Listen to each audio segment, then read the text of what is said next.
Welcome to Disability News and Views, brought to you by the City of Boston Mayor's Commission for Persons with Disabilities.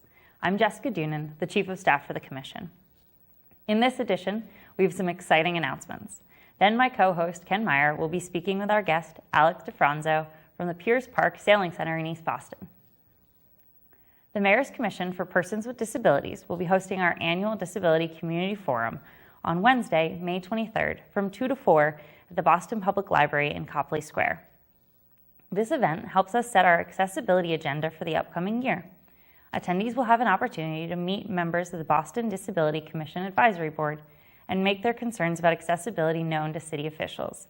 So come out and get involved on May 23rd.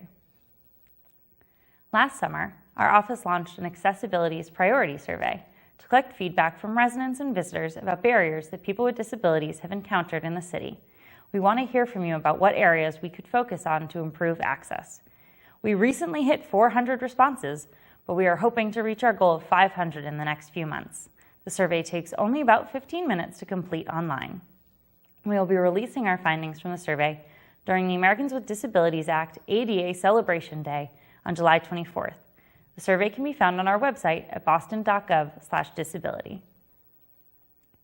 I would like to let our viewers know about the Boston Disability Commission Advisory Board, a group of city residents with disabilities who advise Mayor Walsh and other city officials on important issues in the disability community. The advisory board meets on the fourth Monday of each month from 5:30 to 7:30 p.m. in City Hall. The public is welcome to attend commission meetings in person, through phone participation, or by watching our meetings live on TV or online. The next meeting will be held on Monday, May 28th. For more information, please visit our website at boston.gov/disability. And that is it for the news. Now I would like to turn the show over to my co-host, Ken Meyer. Thank you, Jessica, and it's my pleasure to welcome Alex DeFranzo. Hard to think about sailing. We're taping this in March, getting ready for a snowstorm, but and sailing seems like such a remote possibility. You're not going to tell me people would go out in this kind of weather. People go out in this weather. Really? It's pretty common, actually. They call it frostbiting because if you don't cover yourself up, you can get frostbitten.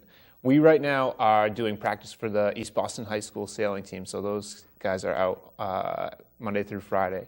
And it gets really cold, but they wear dry suits, so they stay warm enough to be out there for a couple hours. God bless them. I'll think about them when I'm sitting in front of our fireplace tonight at home.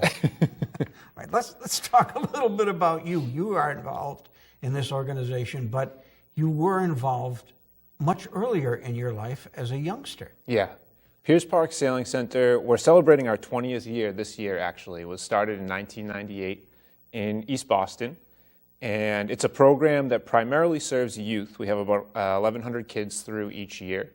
But it also acts as waterfront access for the whole community, so adults learn to sail there as well. But when I was a little kid, I started in the program and learned how to sail there, starting when I was 11 or 12.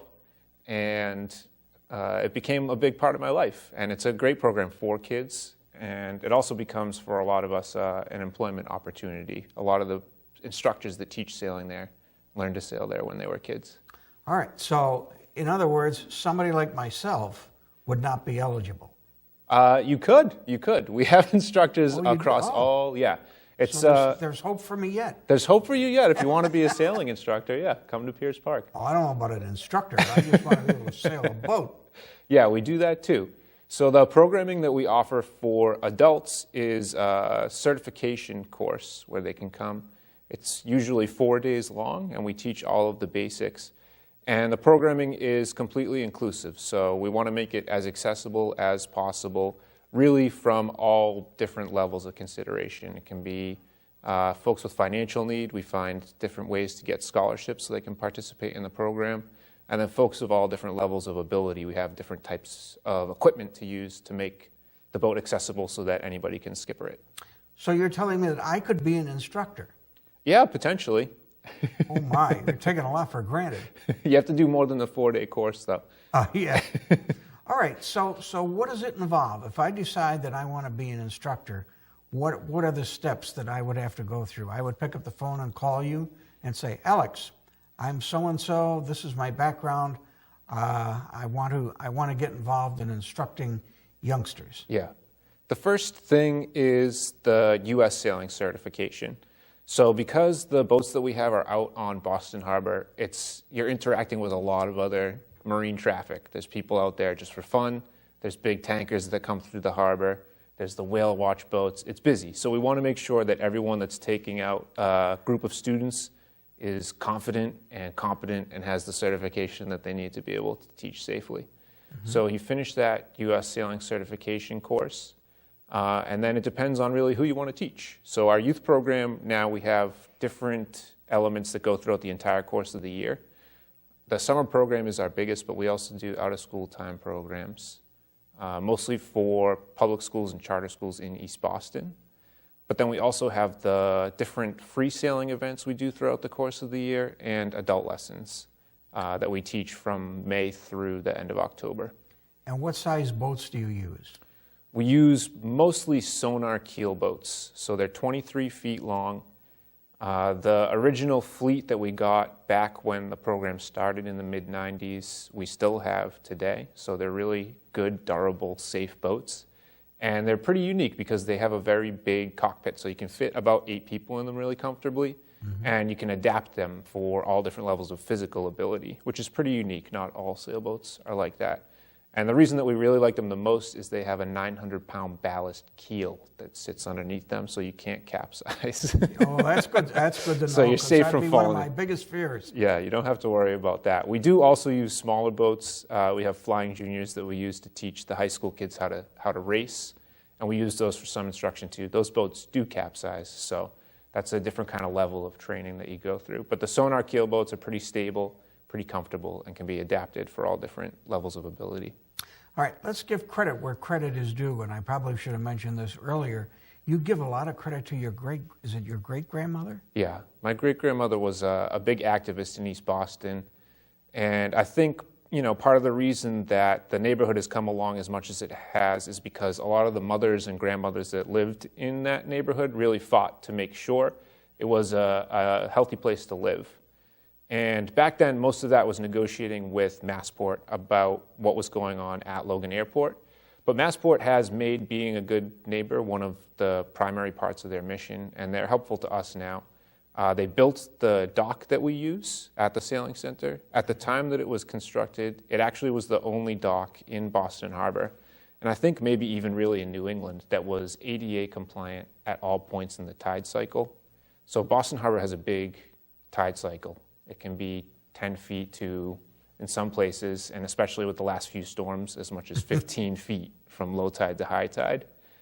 And that means you need ramps that, can handle that varying tide. So the dock that we have at Piers Park is accessible regardless of how low or high the tide gets. And that was constructed by Massport. And where are you exactly in East Boston? We're in Jeffreys Point, the Jeffreys Point neighborhood. It's a few minutes from Maverick Station on the Blue Line. The path to get there, the park itself, and our facilities are completely accessible, so it's pretty easy to get to by public transit, and that's one of the things that we like to highlight. If you come by car or van, there's also a parking lot that's there and you can stay in. Okay.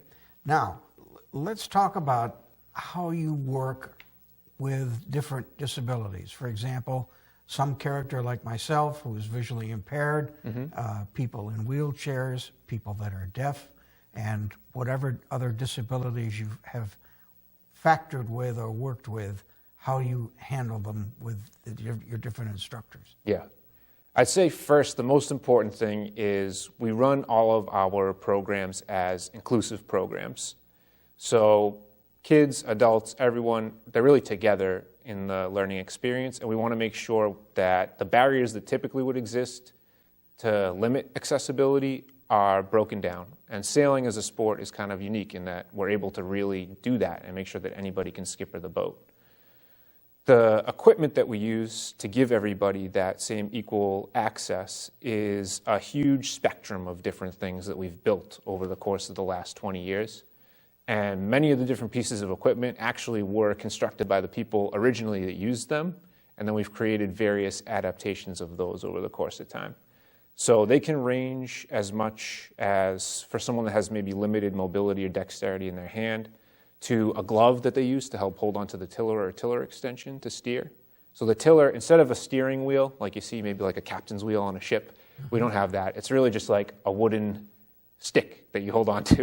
Okay. And that controls the rudder back and forth. Okay. So some adaptations are just to be able to hold that. And then they vary for different physical adaptations. We have chairs that can switch someone from one side of the boat to the other, call them self-tacking chairs, that bring you where you need to be in the boat. We have equipment usually for visually impaired sailors. There's 3 different ways that we might accommodate on the boat. Mm-hmm. One is to put a seeing companion sailor on the boat, which is, dependent on what kind of level of independence the person's looking for when they're out there on the water. The second is a sound system used for typically match racing, where you have 2 folks in 2 boats that are racing against each other. And the course itself has buoys that beep, so you can hear where you're at in relationship to them to know how to get from one to the next. Yeah, I wouldn't want to crash into a dock or anything. No. You have to stay where the buoys are at. So these things would help me so I wouldn't do that. Yeah. And we have a safety launch out there no matter what. We like to make sure that there's someone available in case anyone gets in trouble or the wind dies and you need a tow back to the dock. But the last piece of equipment for visual impairment is a cuff that you wear on your arm that gives you sensory feedback to tell you where you're at and where the next mark is to sail to. Mm-hmm. And then the more, I'd say the adaptations that we have for people with more physical needs that maybe don't have mobility in their arms or legs range from a joystick that we use that can control the tiller to a sip and puff system that we have where someone sits in a chair that's in the middle of the boat and they have a straw that comes around. Mm-hmm. And that connects to a computer that connects to a pneumatic arm. So you sip into the straw, that turns the boat to starboard. If you puff into the straw, then it turns the boat to port. So you can use breathing to help control and steer the boat. So that's sort of the range of spectrum of different equipment that we have. And how about for somebody who's totally deaf? For someone who's totally deaf, the sensory input that you need for sailing is mostly reliant on other information you'd get from a companion sailor. We've had instructors in the past that were low or no hearing, and really the adaptations are pretty minimal to be out there on the water. Okay.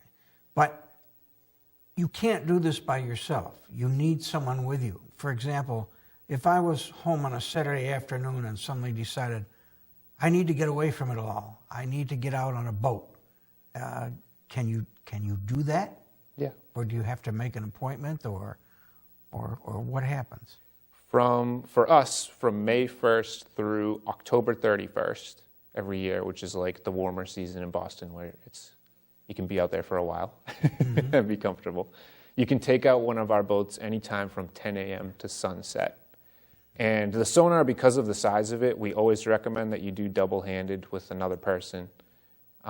In racing, if you're doing racing like collegiate or high school racing in a keelboat, it's actually even recommended you have 3 people. 1 to control the tiller, 1 control the main sheet, and 1 to control the jib, which is the little sail in the front. Mm-hmm. And we do that a number of different ways. Some folks have different people that they like to bring to the sailing center that they're comfortable working with for crew. And then we also have companion programs where people are looking for someone else to go out sailing with them, whether they want a skipper or they want to crew the boat. And we match them up online. They make a reservation to come down and take out the boat, and they find someone else to do it with them. My biggest fear is being out on the water with no wind. Yeah, that's a fear that's realized pretty frequently in the summertime. Yeah. I mean, you start to get close to sunset and you can get stuck out there. What do? Pray, or is there a hidden or is there a hidden motor on the boat? There's no hidden motor. We don't use motors on any of the sailboats. Everybody that goes out brings a VHF radio with them. So if they're out there and it's getting close to sunset, they give us a call and we head out in a motorboat and tow them back to the dock. Whew. Yeah. That's a relief. Yeah.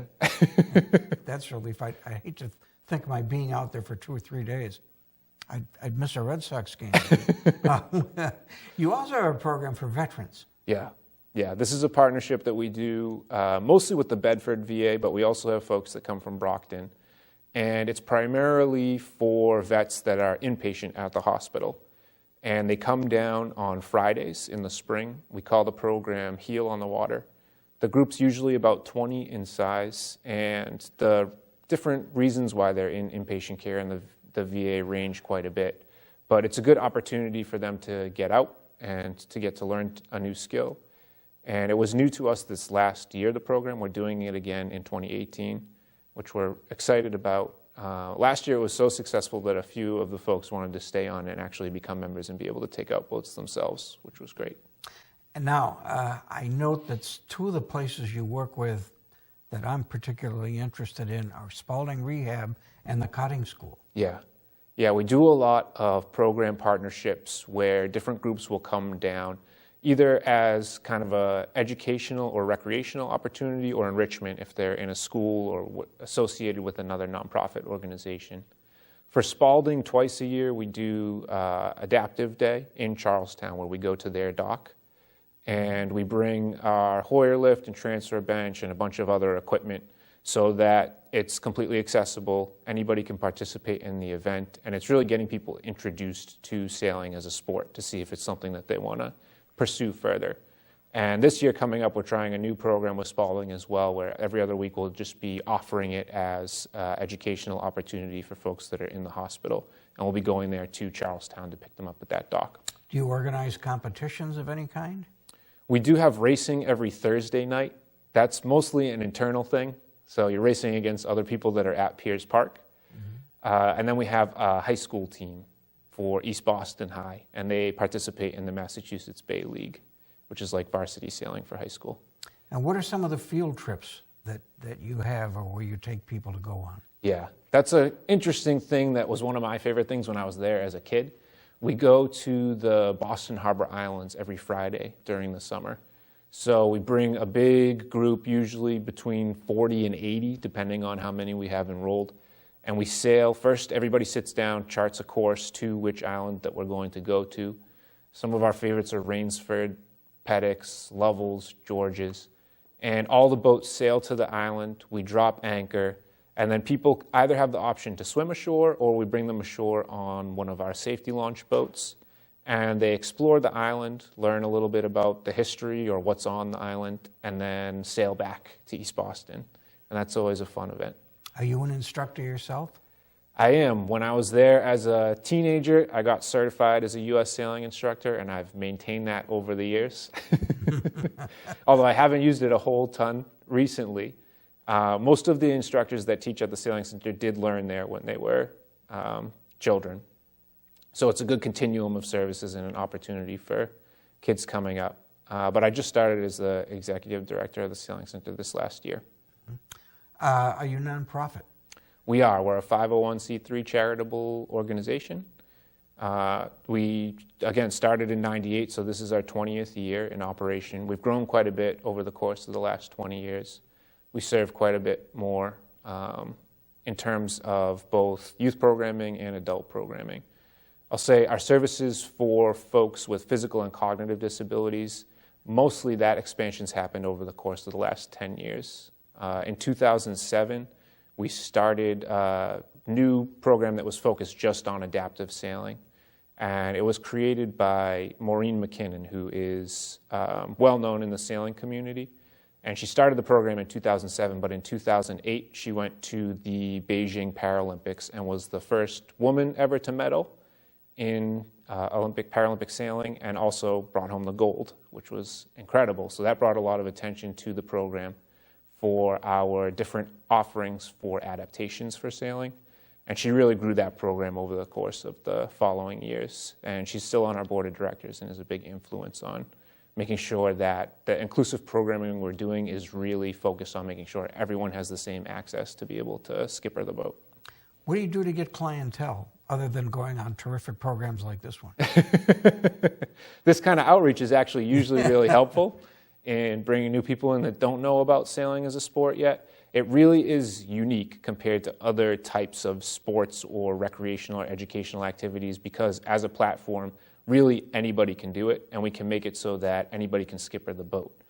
To bring people into the program, oftentimes we do partnerships with different schools like Cotting or the Riverview School to get students interested and involved. And then we also try to get partnerships with other nonprofit organizations. So Pathway is one that we really like working with.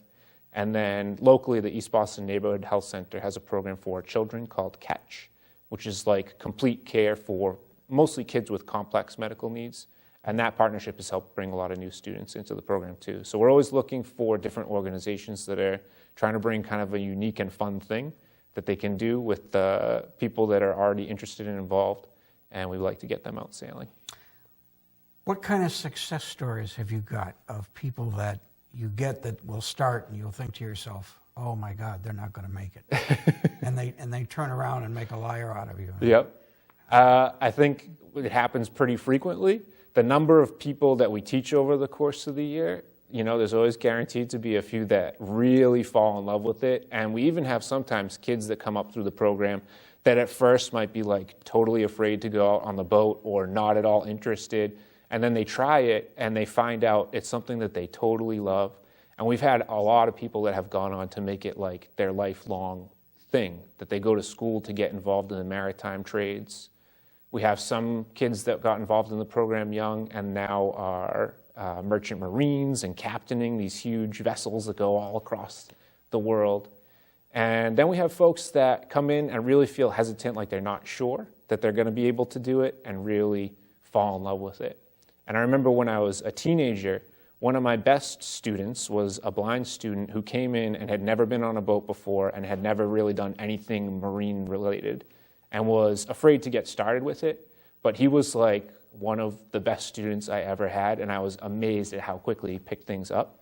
There were some things, the stuff that adults usually struggle with are like the basic competencies like tying knots. And this guy that I worked with, I could hand him a bowline, which is like one of the most complex knots. He would feel it for a minute, and then he'd be like, here it is, and tie it. I was like, that's incredible. So it's really, you have to try it to know whether or not you like it. And once you do it, it's the kind of skill, it's like riding a bike or whatever else. You learn it, and then it's something that you have for the rest of your life. Yep.